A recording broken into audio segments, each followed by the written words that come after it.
third and the last in the Vietnamese American Experience series organized by the Asia Society Texas Center. Hi, I'm Ruchi Mukherjee, your Houston correspondent, bringing you details from Creative Voices, Creative Minds panel discussion. The organizers are promising it to be an interesting and interactive evening. Let's now take a look. With me is one of the speakers, Dai Huynh, columnist with Houston Chronicle. Welcome to TV Asia. Thank you, Ruchi. So tell us how you're speaking today, and what are we going to expect, and what do you think about this evening today here? Well, I think tonight we're probably going to talk about all the inspirations in our lives, and so that's something that we're going to play around with. And, you know, it's supposed to be a really good crowd, so I'm looking forward to it. Chloe, welcome to TV Asia, and welcome to this evening here. Tell us something, what are we going to hear from you? You're going to hear how my journey of becoming a fashion designer, what it took, the passion it needs to be a fashion designer, and just, I guess, hear my story and how I became Chloe Dao, I guess, designer Project Runway. With me, another speaker for today's evening, Andrew Lam. Andrew, welcome to TV Asia. Thank you. How, in your point of view, you see Americans viewing the Asians? I think that perception is changing quite a lot in the last 20 years.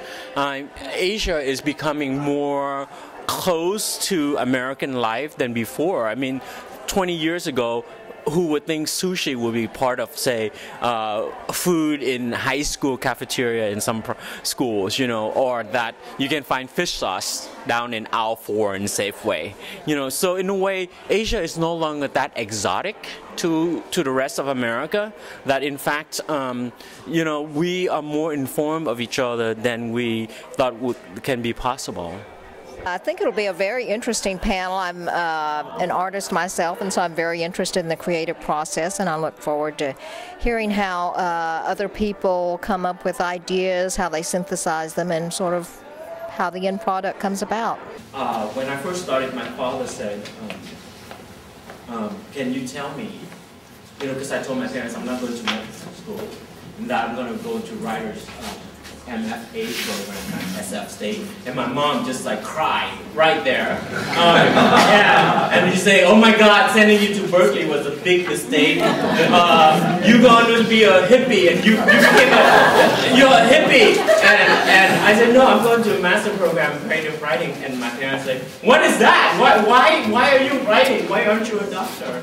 And why wouldn't you make money? Why would you make money? What's wrong with you? So it was really tough, and then my dad, you know, being the practical guy, he got an MBA, so he wasn't really exactly, you know, backward. And then he said, "Well, I challenge you, name a Vietnamese who can make a living in America as a writer." And this is back in 1990, you know, and I kept, like, I squeezed my brain and I couldn't think of one.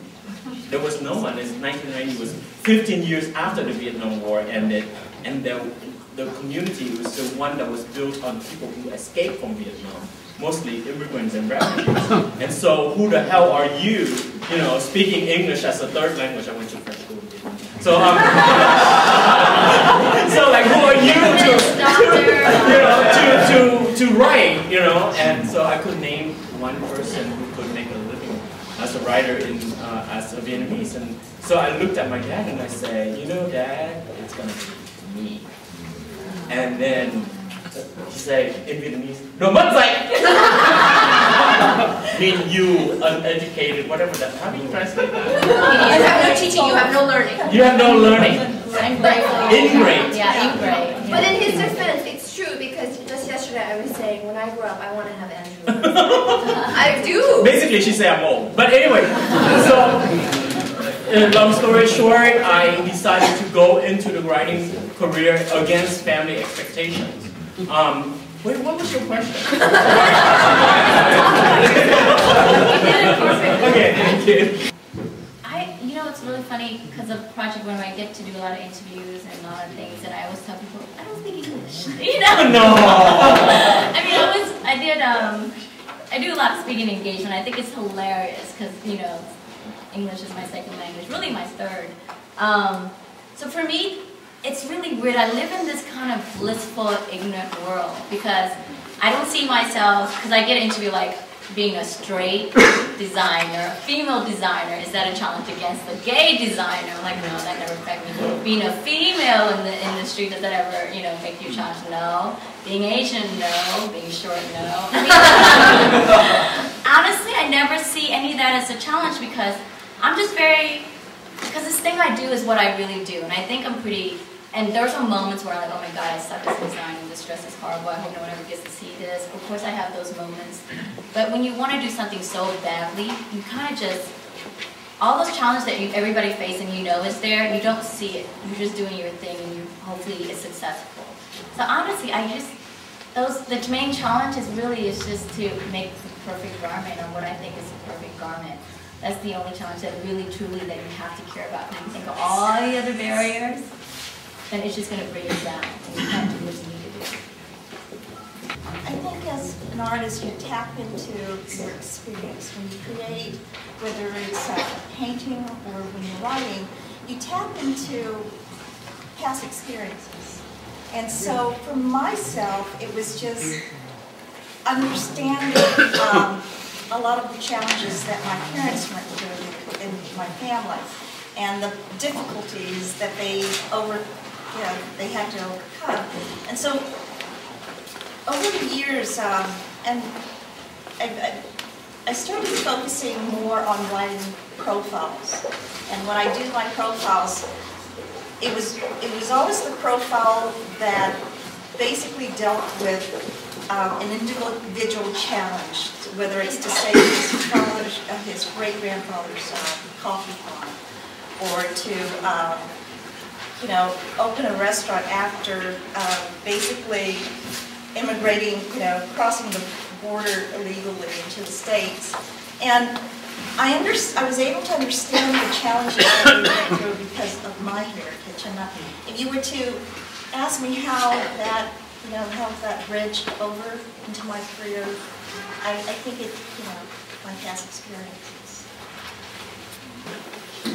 I was living in New York when 9/11 happened. I lived a mile and a half away from the World Trade Center. From that morning, I could see people jumping off of the World Trade Center. And my subsequent solo show was about the emotional link between 9/11 survivors and sexual abuse survivors. But I remember calling home and my parents telling me, wanting to check in about me in New York, and they were telling me that in Little Saigon, in Orange County's Vietnamese community, that they were flying flags, American flags everywhere. And I remember being very surprised because of the Vietnam War, and my father said, well, no. Those Vietnamese know that they have opportunities here in America that they otherwise would not have in Vietnam. And I thought of all my parents' friends and how they now have, estates and luxury cars and children who are doctors and lawyers and, six-figure business people. And of course they would fly American flags because they have these opportunities. But then I thought of my parents and I thought, okay, they're still in the same tax bracket that they were when they first came here. They came here in the 60s to get their PhDs. And I'm their only child, and I'm no doctor, I'm no lawyer, I'm definitely not making six figures. So what is it that you're grateful for? Why are you thankful that you're here? And my father actually said for you, for the opportunities you have to live and be an artist in America, because you would not have these opportunities anywhere else. And so in that same vein, those moments of my father, of my family, those personal moments, are the moments of truth. Wow, I've made it, if they can